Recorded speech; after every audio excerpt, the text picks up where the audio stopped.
Mga kababayan, handa na ba kayong sumama sa isang nakakakilabot na biyahe papunta sa madilim na sulok ng ating isipan?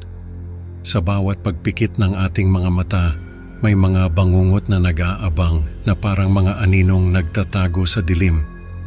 Sa kwentong ito, susundan natin ang yapak ni Clarice na sa bawat taon ay nawawalan ng bahagi ng kanyang katawan, walang bakas, walang paliwanag. Maghanda sa isang serya ng mga pangyayaring magpapatanong sa inyo. Hanggang saan abot ang sumpa ng panahon? Tuklasin natin ang misteryo na bumabalot sa kanyang buhay. Hating gabi na sa Makati nang mag-empake si Clarice ng kanyang gamit sa opisina. Ang mga ilaw ng skyscrapers, isa-isa nang namamatay, tila sumasabay sa bigat ng balitang natanggal siya sa trabaho. Tanging ang liwanag ng kanyang desk lamp ang saksi sa kanyang paglisan. Sa Baguio, sa Pine Breeze Suites, pumasok si Clarice sa kanyang kwarto. Ang lamig ng simoy ng hangin parang yakap sa kanya kasabay ng kanyang mabigat na damdamin. Ang kwarto niya ay puno ng kasaysayan at misteryo na ngayon ay magiging bahagi ng kanyang kwento. Sa isang bar sa Session Road, nilunod ni Clarice ang sarili sa gin bulag habang ang tugtugan ng mga lokal na musikero ay parang pampalubag loob sa kanyang kalungkutan. Mga kantang pamilyar sa kanya ang kanilang tinutugtog, ngunit sa gabing iyon, iba ang pakiramdam ng bawat nota. Pagkagising kinabukasan, sakit ng ulo ang bumungad kay Clarice. Laking gulat niya nang makita sa salamin na wala na ang kanyang kaliwang mata. Tiningnan niya ang kumot, walang dugo, walang gulo, parang isang bangungot na hindi niya maintindihan. Ano kaya ang nangyari kay Clarice at paano ito nangyari nang walang bakas ng dugo? Ang mga tanong na ito magiging simula ng mas malalim na misteryo. Isang taon ang lumipas at ang eksena ay sa sala na ni Clarice sa Maynila. Nakaupo siya, tinitingnan ang mga litrato nila ni Marco, ang kanyang nobyo.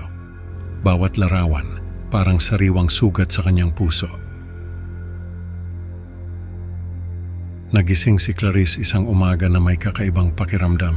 Tumingin siya sa kanyang kamay o sa dapat sana'y kinaroroonan nito. Wala na ang kanyang kanang kamay at sa sahig may mga patak ng dugo na tila luha ng kandila na tumulo sa sahig. Sa presinto, naroon si Marco pinagpapawisan habang pinapanood ang mga pulis na nagbubulungan at tinitingnan ang mga ebidensya. Ang kanyang mukha, puno ng pag-aalala, tila ba may itinatagong sikreto.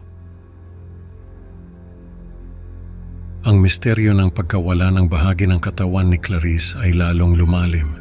Ano ang koneksyon ni Marco sa mga pangyayaring ito? At paano haharapin ni Clarice ang sunod na yugto ng kanyang bangungot? Sa ikatlong taon ng kanyang bangungot, nagdesisyon si Clarice na palibutan ang kanyang kondominium sa Bonifacio Global City ng mga CCTV at high-tech na security system. Hindi na mauulit ang nangyari, sabi niya sa sarili habang minamasdan ng mga bagong kabit na kamera. Pero parang laro lang ng tadhana. Isang umaga, nagising siya na wala na ang kanyang kaliwang paa. Sa tabi ng kanyang kama, may nakita siyang smartwatch na may nakakakilabot na mensahe. Hindi mo ako matatakasan. Puno ng takot at pagkalito, kinakalikot ni Clarice ang mga recordings ng CCTV, umaasang makita ang sagot. Ngunit, kahit anong rewind at play ang kanyang gawin, wala itong nakuha ng anumang kahina-hinalang aktibidad sa gabi ng kanyang pagkawala. Paano nangyari ito, tanong niya sa sarili habang tumutulo ang luha sa kanyang pisngi.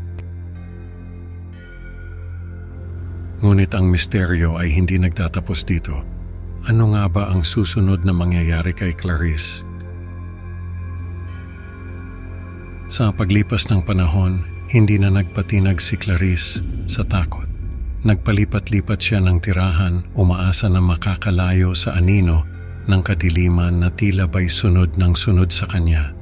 Mula Luzon hanggang Visayas at ngayon, sa isang maliit na bahay sa Mindanao. Gabi-gabi sa ilalim ng dilim, nakikipag-usap siya sa mga hindi kilalang protektor sa dark web. Siguraduhin niyo lang na ligtas ako, chat niya sa isa sa kanila habang ang isip ay puno ng pag-aalala. Ngunit sa isang madilim na gabi, sa gitna ng nakabibinging katahimikan ng Mindanao, nagising si Clarice sa isang kubo, napapaligiran ng kagubatan. Ang kanang binti na dati bahagi ng kanyang katawan, wala na. Ang tanging maririnig lang ay ang malungkot na huni ng mga kuliglig. Ano kaya ang kahihinatnan ni Clarice sa kanyang pagtakas sa kamay ng kadiliman? Sa ika-5 taon ng kanyang bangungot, abala si Clarice sa pag-aayos ng kanyang mga gamit. Ang kanyang pasaporte at tiket papuntang Canada, kitang-kita sa ibabaw ng mesa, parang mga simbolo ng bagong pag-asa. Puno ng determinasyon, inilagay niya ang lahat ng kanyang pag-asa sa planong ito. Nasanay maging susi sa pagtakas mula sa sumpang bumabalot sa kanyang buhay. Pagdating sa Ninoy Aquino International Airport, halata sa mukha ni Clarice ang halo-halong emosyon ng pag-asa at kaba. Nagmamadali siyang pumila sa immigration. Ang bawat segundo ay mahalaga, bawat tingin sa paligid ay may pag-iingat. Lahat ng kanyang paghahanda para sa araw na ito ay dapat magbunga. Ito na ang kanyang huling baraha. Ngunit sa isang iglap, ang lahat ng kanyang pag-asa ay naglaho na parang bula.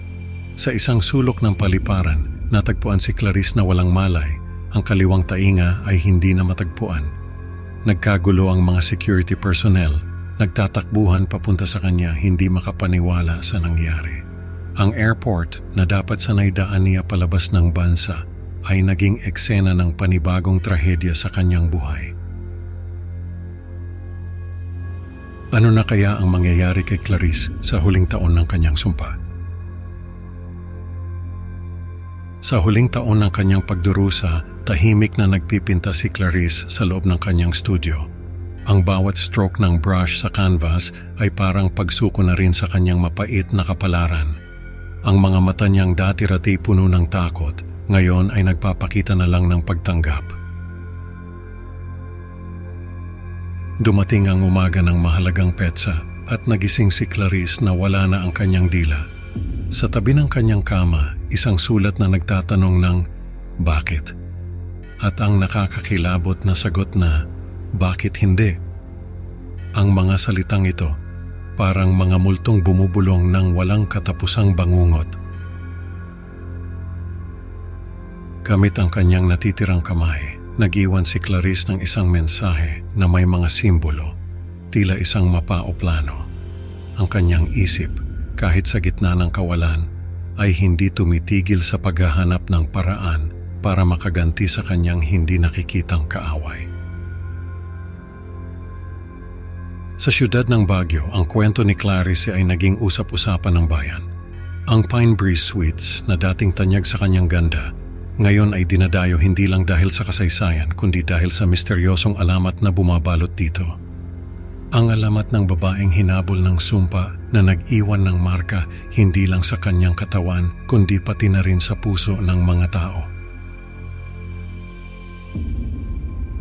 Ang bawat taon ay nagdadala ng bagong takot at ngayon, ang tanong na nasa isip ng lahat, ano ang sorpresang inihanda ni Clarice para sa salarin sa kanilang susunod na pagkikita? Sa huli natutunan ni Clarice na ang pagtakas sa dilim ay hindi laging nangangahulugang kaligtasan. Salamat sa pakikinig mga ka-creepy. Huwag kalimutang mag-like at mag-subscribe sa Creepy Pinoy Stories para sa mas marami pang nakakakilabot na kwento. Excited na akong makasama kayo sa susunod na upload. At tandaan, sa susunod na mag-iisa ka, baka hindi lang anino mo ang kasama mo. Hanggang sa muli, mga kaibigan, mag-ingat, baka ikaw na ang susunod na biktima ng bangungot.